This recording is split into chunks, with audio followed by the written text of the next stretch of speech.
पर रामचंद्र भगवान की, सियावर रामचंद्र भगवान की, माता जानकी की, माता जानकी की, भारत माता की, भारत माता की, भारत माता की।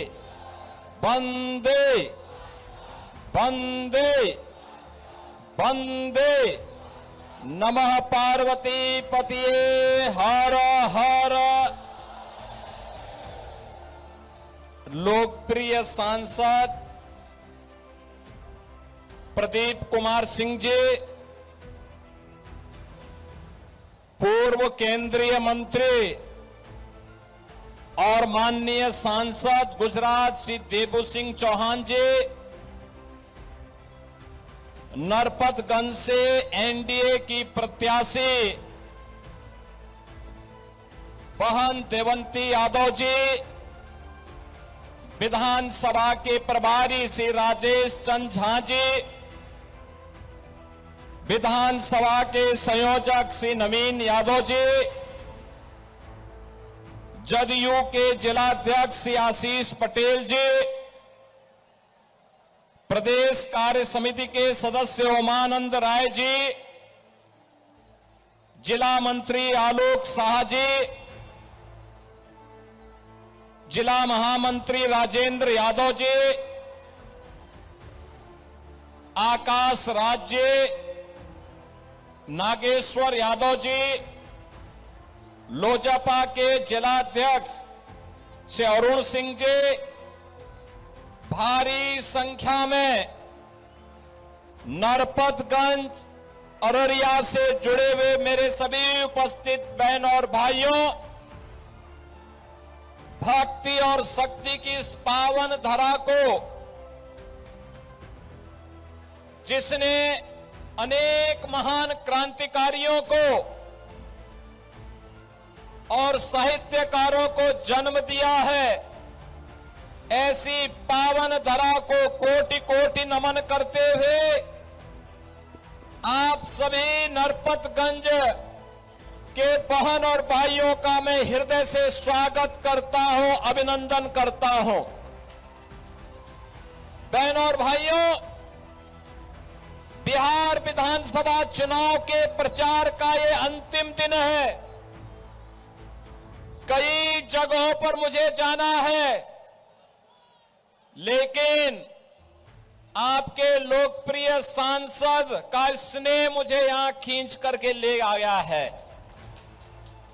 हम दोनों लोग संसद में साथ साथ रहते थे और बहनों और भाइयों, अररिया के बारे में सुनते थे, यहां के आतंक के बारे में भी सुना करते थे और तब हम लोगों को लगता था कि जो कुछ अररिया के लोगों पे बीतती है यह किसी और पे नहीं बीतनी चाहिए।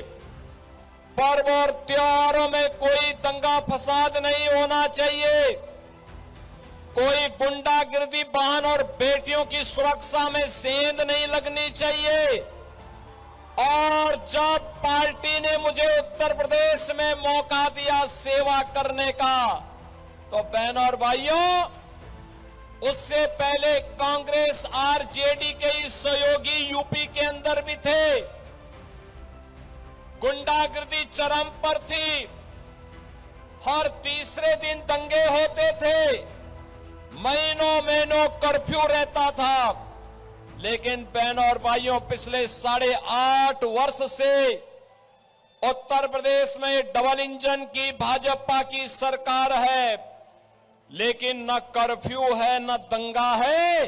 यूपी में सब अब चंगा है। अब यूपी में कोई किसी प्रकार का दंगा फसाद नहीं। बहनों और भाइयों, ये गारंटी केवल एनडीए दे सकती है, केवल एनडीए दे सकती है। बिहार का अपना गौरवशाली अतीत है। अपने गौरवशाली अतीत पर हर बिहार के नागरिक को गर्व की अनुभूति होनी चाहिए। ये वह धरा है जिसने मां जानकी को जन्म दिया। ये वही धरा है बहनों और भाइयों, जिस धरा ने महात्मा बुद्ध को ज्ञान प्रदान किया। ये वही धरा है जिसने 24वें जैन तीर्थंकर भगवान महावीर को जन्म दिया। बिहार की धरती देश के पहले राष्ट्रपति को जन्म देने वाली धरती है। बिहार की धरती लोकनायक जयप्रकाश नारायण को जन्म देने वाली धरती है और बिहार की धरती जननायक कर्पूरी ठाकुर को भी जन्म देने वाली धरती है। बहनों और भाइयों, बिहार की धरती आर्यभट्ट भी देती है और बिहार की धरती ने ही आचार्य चाणक्य और चंद्रगुप्त मौर्य की जोड़ी भी बिहार की धरती की ही देन है देश को। ये महापुरुष इस बात के साक्षी हैं कि बिहार जब विकसित होता है तो भारत विकसित होता है, बिहार खुशहाल होता है तो भारत खुशहाल होता है, और बिहार का जब स्वर्ण युग आता है तो भारत का स्वर्ण युग आता है। और भारत के स्वर्ण युग पहले फिर से आपका आह्वान करने के लिए आज मुझे भी नरपतगंज के बहाने और अररिया में आने का सौभाग्य प्राप्त हुआ है। बहनों और भाइयों, मैं तो आपसे एक ही बात पूछना चाहता हूं। जो बिहार दुनिया को ज्ञान देता था, नालंदा जैसा विश्वविद्यालय देता था, जिस बिहार ने दुनिया को ज्ञान दिया, उस बिहार में निरक्षरता क्यों बढ़ गई? कौन इसका अपराधी है? जो बिहार शांति और भक्ति की धरती थी, आखिर उस बिहार में जंगल राज क्यों आ गया? इसके लिए कोई अपराधी है तो कांग्रेस और आरजेडी बराबर की अपराधी है, बराबर की अपराधी है। बहनों और भाइयों, इन्होंने यहां के समाज को बांटा, जाति को जाति से लड़ाया और फिर इसके बाद जातीय सेनाएं खड़ी करके पूरे समाज को बांट करके खानदानी माफिया को बिहार के अंदर अराजकता पैदा करने की पूरी छूट दे दी। परिणाम सबके सामने है। बिहार अपनी पहचान के लिए मोहताज हो गया। नौजवान की रोजगार चली गई, अन्नदाता किसान भूखमरी के कगार पर पहुंच गया। सरकारी खजाने पर लूट मचाए थे और बिहार पिछड़ता गया, बीमारू हो गया। भारत का स्वर्ण युग देने वाला बिहार बीमारू हो गया। बहनों और भाइयों, 2005 में नीतीश बाबू के नेतृत्व में एनडीए की सरकार बनी और पिछले 20 वर्षों में बिहार ने जो प्रगति की है, आज बिहार में क्या नहीं है? रोड की कनेक्टिविटी है, रेलवे की कनेक्टिविटी है, बिजली की व्यवस्था है, घर घर में शुद्ध पेयजल की व्यवस्था है। बिहार में अब मेट्रो का संचालन हो गया है।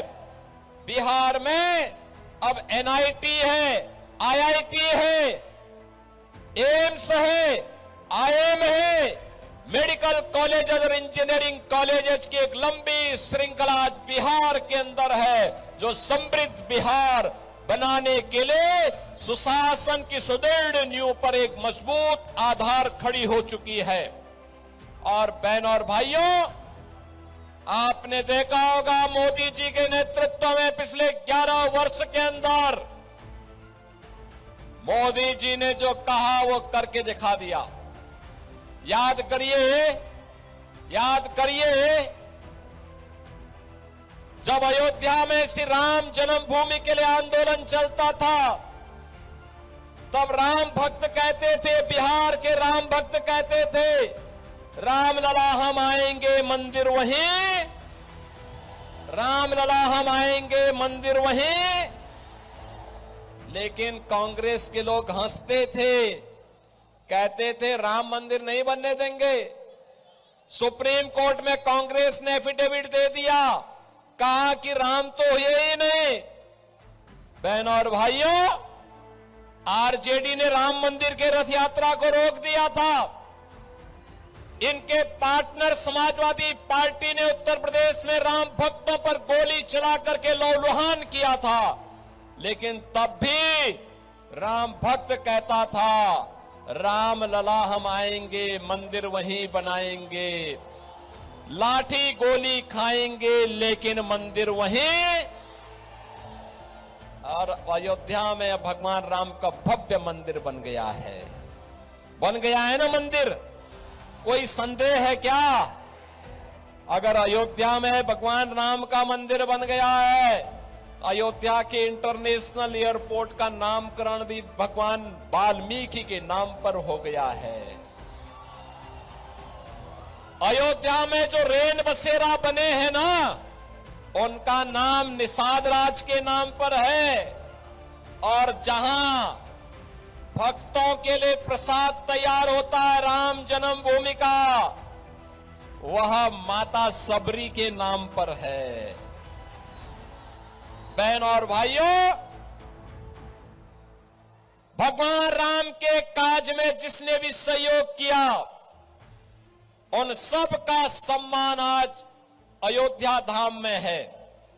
वहां पे महर्षि वाल्मीकि का भी मंदिर आ गया है, वहां पर महर्षि वशिष्ठ का भी मंदिर बन गया है, महर्षि विश्वामित्र का भी मंदिर बन गया है, मां कवि तुलसीदास जी का भी मंदिर बन गया है।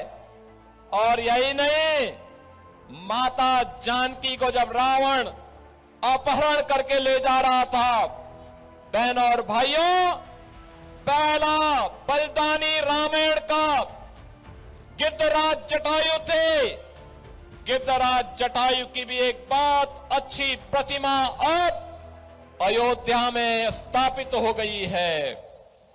यही नहीं, सेतुबंध के निर्माण में गिलहरी ने योगदान दिया, गिलहरी की भी प्रतिमा स्थापित हो गई है। अब 25 नवंबर को फिर से प्रधानमंत्री जी अयोध्या धाम आ रहे हैं। अयोध्या भव्य और दिव्य अयोध्या के दर्शन फिर से सबको हो रहे हैं। ऐसा लगता है कि अयोध्या में भगवान राम, माता जानकी फिर से विराजमान हो गई है। और बहनों और भाइयों, अगर अयोध्या में रामलला का मंदिर बना है तो याद करिए, अयोध्या में रामलला का मंदिर बन गया है तो सीतामढ़ी में माता जानकी का भी तो मंदिर एनडीए की सरकार ने बनाने की कार्रवाई प्रारंभ कर दी है। यह आस्था का सम्मान तो एनडीए ही करेगा। आस्था का सम्मान भी है, विकास भी है और गरीबों का भी कल्याण है। याद करिए, मोदी जी ने 11 वर्ष में 80 करोड़ लोगों को हर महीने फ्री में राशन की सुविधा का लाभ, 50 करोड़ लोगों को आयुष्मान भारत के अंदर 5 लाख रुपए का मुफ्त उपचार की व्यवस्था, 46 करोड़ लोगों के बैंक में खाते खोल करके भ्रष्टाचार मुक्त व्यवस्था, 12 करोड़ अन्नदाता किसानों के घर में किसानों को प्रधानमंत्री किसान सम्मान निधि का लाभ। बहनों और भाइयों, 12 करोड़ गरीबों के घर में शौचालय, 10 करोड़ गरीबों के घर में रसोई गैस के फ्री में कनेक्शन, 4 करोड़ गरीबों को फ्री में आवास की सुविधा और 3 करोड़ गरीबों के घर में फ्री में बिजली। यानी बिहार में बहनों और भाइयों, राशन फ्री, स्वास्थ्य फ्री, बिजली का कनेक्शन फ्री, रसोई गैस का कनेक्शन फ्री और जल से नल की व्यवस्था फ्री। ये है लोकप्रिय सरकार एनडीए की नीतीश बाबू के नेतृत्व में जो आज बिहार को आगे बढ़ाने में आपका योगदान दे रही है। और बहनों और भाइयों, अब तो बिहार का नौजवान सिविल सर्वेंट बन रहा है। आईएएस में, आईपीएस में बिहार का नौजवान आज टॉप कर रहा है।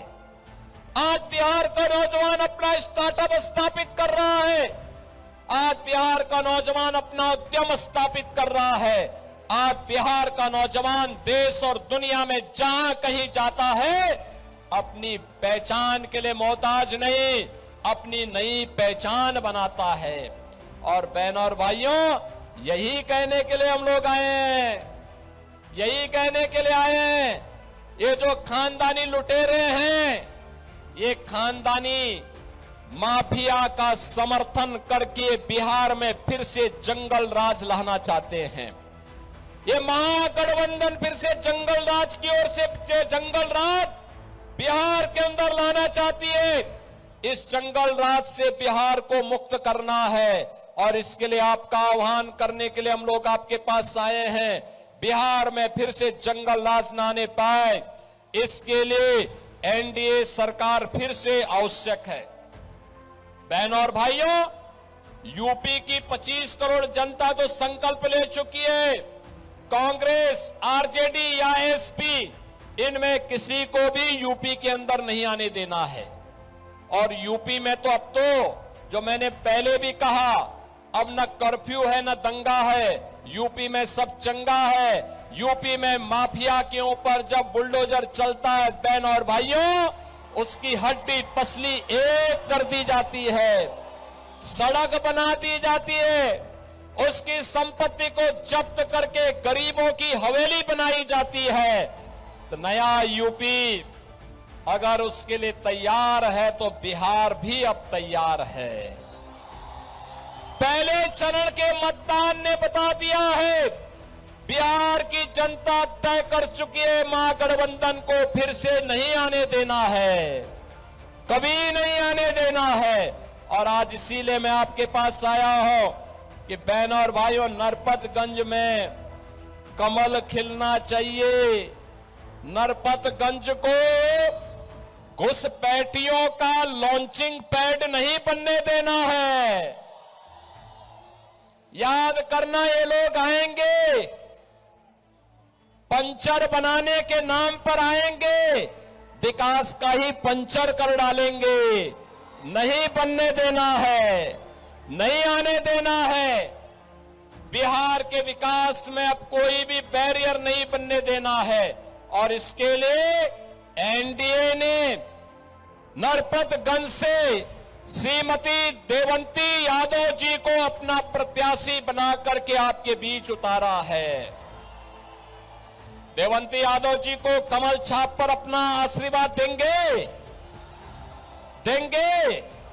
पीछे, इधर पीछे छत के ऊपर, इधर स्टेडियम के पीछे सीढ़ियों पर काफी बड़ी संख्या में लोग हैं। आप सभी का आशीर्वाद मिलेगा, सभी का। दोनों हाथ उठा करके बोलिए, दोनों हाथ उठा करके। बहनों और भाइयों, याद करना, आज सायंकालीन प्रचार होना है। कल एक दिन का समय है। महागठबंधन के प्रत्याशी की जब जमानत होगी, जब्त होगी, तभी देवंती यादव जी की विजय भारी मतों से होगी। और यही आह्वान करने के लिए आज मैं आपके पास आया हूं। भारी बहुमत से कमल छाप को एनडीए के प्रत्याशी को विजयी बनाएंगे, विजयी बनाएंगे, घर घर जाएंगे। मोदी जी का, नीतीश बाबू का संदेशा घर घर पहुंचाएंगे। प्रदीप सिंह जी का संदेशा घर घर पहुंचाएंगे। तो मेरे साथ बोलेंगे, भारत माता की, भारत माता की जय श्री राम, जय श्री राम, जय जय श्री राम।